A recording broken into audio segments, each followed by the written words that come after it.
Halo, assalamualaikum warahmatullahi wabarakatuh. Apa kabarnya teman-teman? Semoga sehat selalu dan dilimpahkan rahmat oleh Tuhan Yang Maha Esa ya. Oke, kali ini dan bertemu lagi di channel kami. Saya kali ini akan memberikan FR soal SKB CPNS 2019-2020 terbaru formasi guru PAI atau Pendidikan Agama Islam Part 1. Selamat berjuang, semoga sukses untuk teman-teman yang belum mengikuti tes SKB. Oke, sebelum kita lanjut soal yang pertama, silakan teman-teman di sini jika yang belum mengklik tombol subscribe dan berlangganan dengan channel kami, silakan klik tombol subscribe dan aktifkan lonceng notifikasinya agar teman-teman di sini tidak ketinggalan jika kami upload video terbaru. Dan untuk teman-teman di sini yang sudah subscribe channel ini, saya ucapkan terima kasih. Semoga kebaikan teman-teman dibalas oleh Allah Subhanahu wa taala. Amin. Oke, kita lanjut soal yang pertama. Perintah tentang seorang wanita harus menutup aurat atau menggulurkan jilbabnya ke seluruh tubuh terdapat dalam Al-Quran surat ... A. Quran surat Al-Ahzab ayat 21. B. Quran surat Al-Ahzab ayat 59. C. Quran surat Al-Ahzab ayat 39. D. Quran surat Al-Ankabut ayat 45. Dan E. Quran surat Az-Zariyat ayat 56. Ingat ya, yang ditanyakan perintah tentang seorang wanita harus menutup aurat dengan jilbabnya ke seluruh tubuh. Oke, di sana pembahasannya.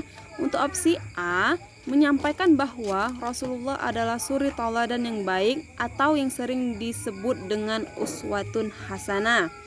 Sedangkan opsi B, yaitu menyampaikan perintah kepada wanita harus menutup aurat atau menggulurkan jilbabnya ke seluruh tubuhnya. Opsi C, menyampaikan para nabi yang menyampaikan risalah Allah kepada umat-umatnya. Opsi D, perintah untuk mendirikan sholat. Dan opsi E, perintah beribadah kepada Allah Subhanahu wa taala. Oke, di sini pembahasannya sudah terlihat ya teman-teman, bahwa opsi B adalah jawaban yang paling benar tentang perintah tentang seorang wanita harus menutup aurat atau menggulurkan jilbabnya ke seluruh tubuh, yaitu terdapat dalam Al-Quran surat Al-Ahzab ayat 59. Oke, kita lanjut soal yang kedua. Menurut jumhur ulama dari mazhab Imam Syafi'i, Maliki dan Hambali, rukun wakaf ada 4 kecuali. Ingat ya teman-teman, di sini yang ditanyakan itu kecuali. A. Wakif. B. Mauquf alaih. C. Mauquf B.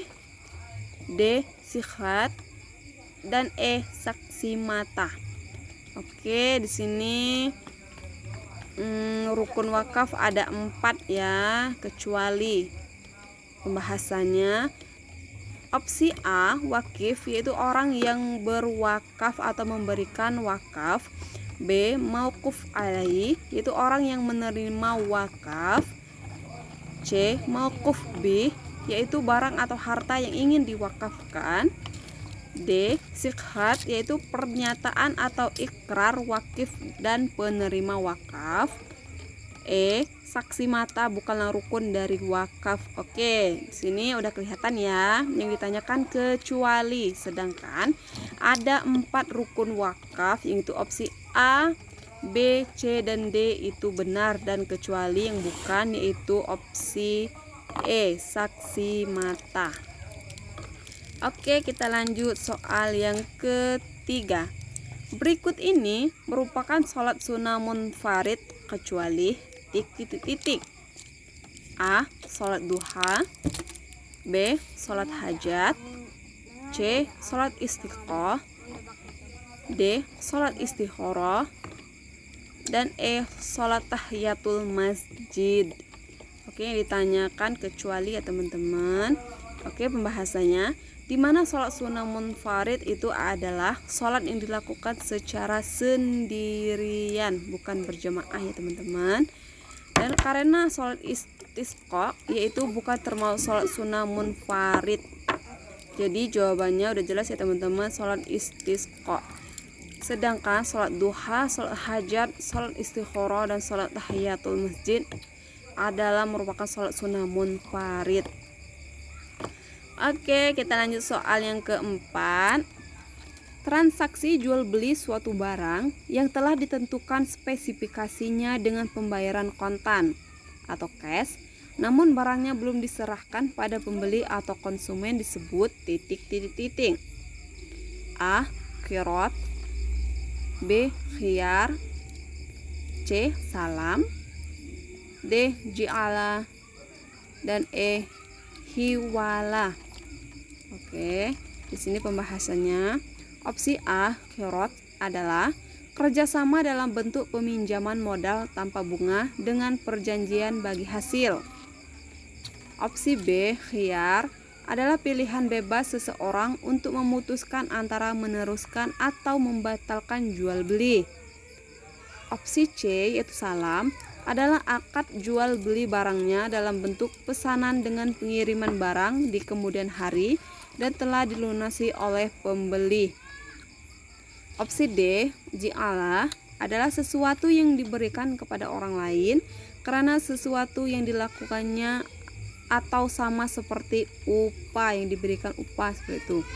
Opsi E, hiwala, adalah pengalihan hutang karena orang yang bersangkutan sebagai piutang kepada orang lain.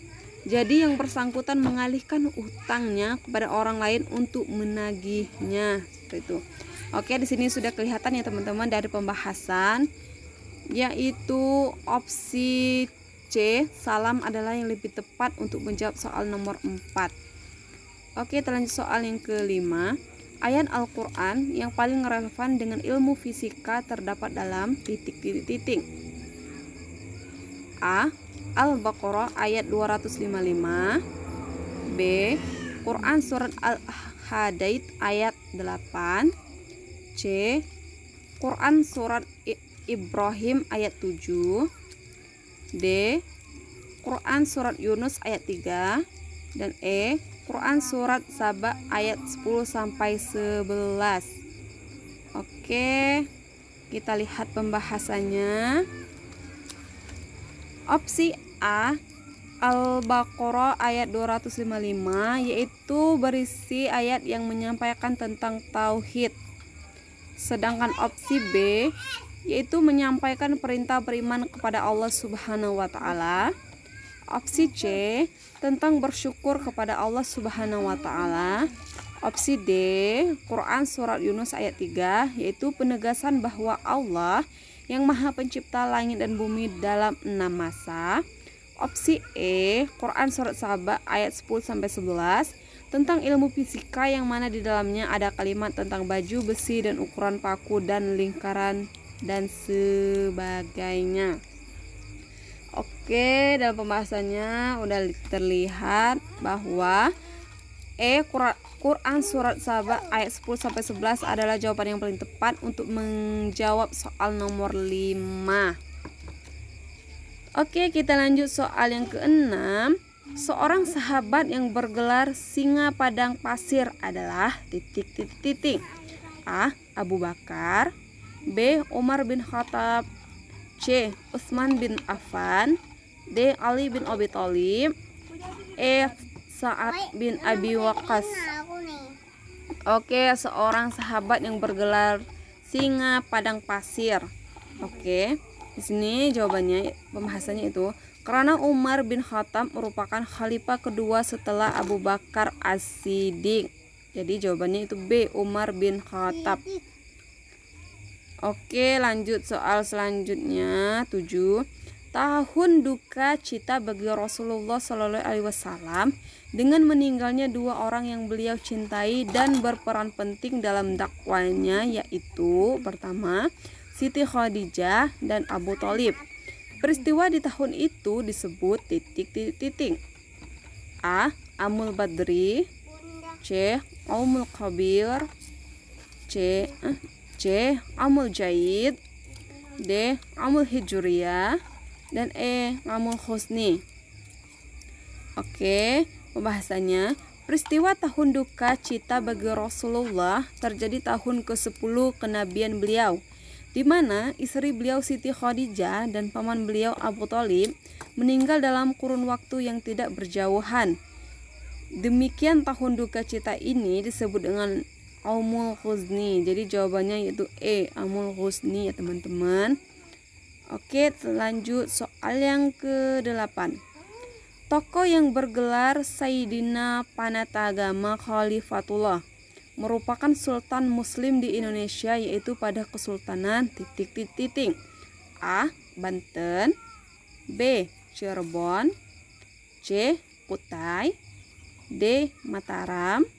Dan E. Amuntai. Oke, tokoh yang bergelar Sayyidina Panatagama Khalifatullah. Pembahasannya, gelar Sayyidina Panatagama Khalifatullah merupakan gelar seorang tokoh yang bernama Danang Sutawijaya yang wafat pada tahun 1601 Masehi. Beliau adalah pendiri dari Kesultanan Mataram yang memerintah sebagai raja pertama, yaitu pada tahun 1587 sampai 1601. Tokoh ini dianggap sebagai peletak dasar-dasar Kesultanan Mataram. Oke, udah jelas ya teman-teman. Jadi jawabannya yaitu D, Mataram. Oke, kita lanjut soal yang ke-9. Pengarang kitab Al-Muslimun wa Ilmu Al-Hadis adalah titik. A. Dr. M. Natsir. B. Dr. Qais Shihab. C. Dr. Abdul Razak Naufal. D. Dr. Ahmad Amin. Dan E. Dr. Adi Amin. Oke, pengarang kitab Al-Muslimun wa Ilmu Al-Hadis. Pembahasannya, Dr. Abdul Razak Naufal merupakan seorang ahli tafsir yang telah banyak menulis buku. Salah satu bukunya yaitu adalah kitab Al-Muslimun wa Ilmu Al-Hadis.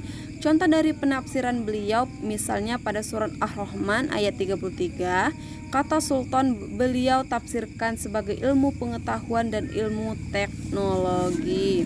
Jadi udah jelas ya teman-teman, jawabannya yaitu C, Dr. Abdul Razak Naufal, pengarang kitab Al-Muslimun wa Ilmu Al-Hadis. Oke, lanjut soal yang ke-10. Lamanya masa iddah bagi seorang perempuan dijelaskan bahwa yang masih mengalami haid secara normal yaitu 3 kali suci. Penjelasan tersebut terdapat dalam titik. A. Quran Surat Al-Baqarah ayat 226. B. Quran Surat Al-Baqarah ayat 227. C. Quran Surat Al-Baqarah ayat 228. D. Quran Surat Al-Baqarah ayat 229. Dan E. Quran Surat Al-Baqarah ayat 230. Oke, di sini lamanya masa iddah bagi seorang perempuan yang mengalami haid. Oke, pembahasannya yaitu opsi A dan B merupakan pembahasan tentang ilah atau sumpah seorang suami untuk tidak menggauli istrinya dalam satu masa. Opsi C tentang khuru atau bagi wanita yang diceraikan suaminya harus menahan diri selama 3 kali suci. Sedangkan opsi D dan E yaitu tentang talak dan rujuk. Jadi udah jelas ya teman-teman. Jawaban untuk soal nomor 10 yaitu C, Quran Surat Al-Baqarah ayat 228. Oke, itulah tadi 10 soal tentang formasi guru PAI. Semoga bisa bermanfaat dan menambah informasi bagi teman-teman di sini yang formasi guru PAI untuk mengikuti tes SKB. Saya doakan semoga teman-teman lancar dalam mengisi jawabannya dan mendapatkan nilai terbaik. Dan juga semoga teman-teman di sini yang sudah subscribe dan yang belum subscribe channel ini silahkan subscribe. Semoga teman-teman bisa mendapatkan NIP ASN pada tahun ini. Semoga sukses selalu dan tetap semangat teman-teman. Saya akhiri. Wassalamualaikum warahmatullahi wabarakatuh.